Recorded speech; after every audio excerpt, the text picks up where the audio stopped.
Has religion disappointed you? Has God let you down? How do we make sense of God and the world when we feel so hurt by them? Doesn't the world make more sense without a God who would allow the evil that we see and experience? Hi, my name is John Beeson.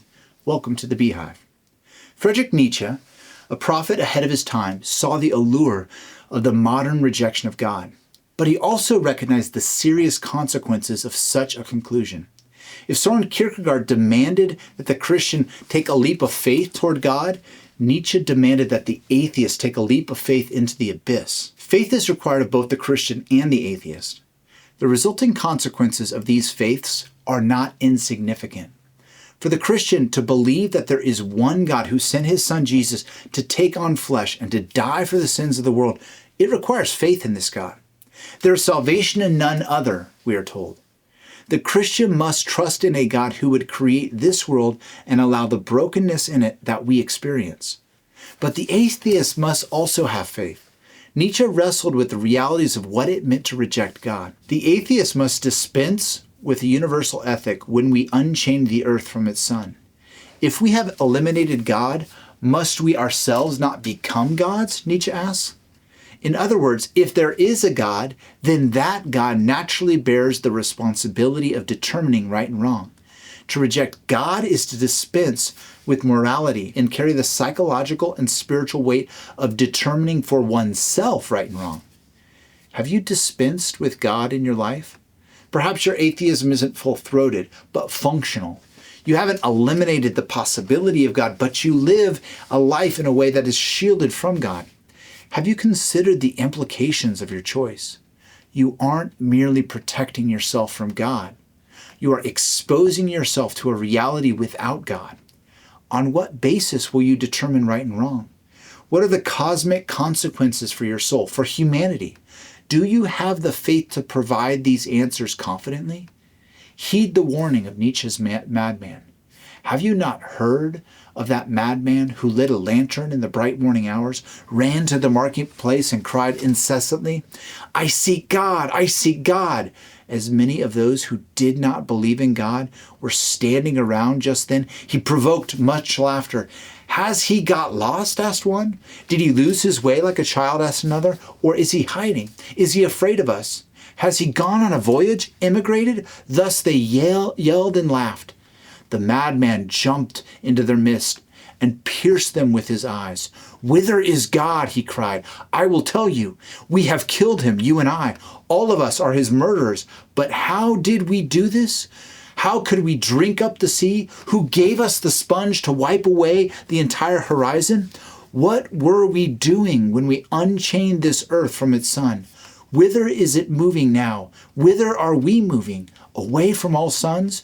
Are we not plunging continually, backward, sideward, forward, in all directions? Is there still any up or down? Are we not straying as through an infinite nothing?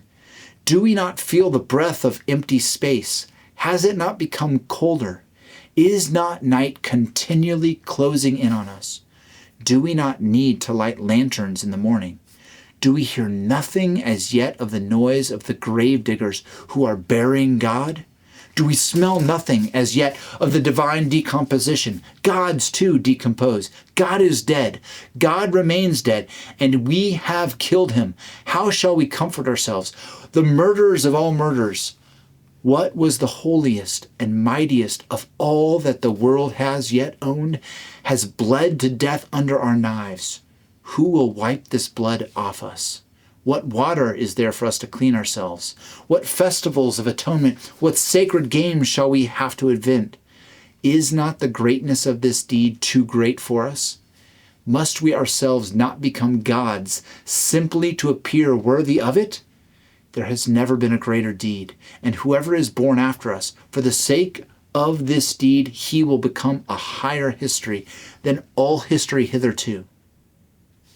Nietzsche tells us that the madman fell silent and looked again at his listeners, and that they too were silent and stared at him in astonishment.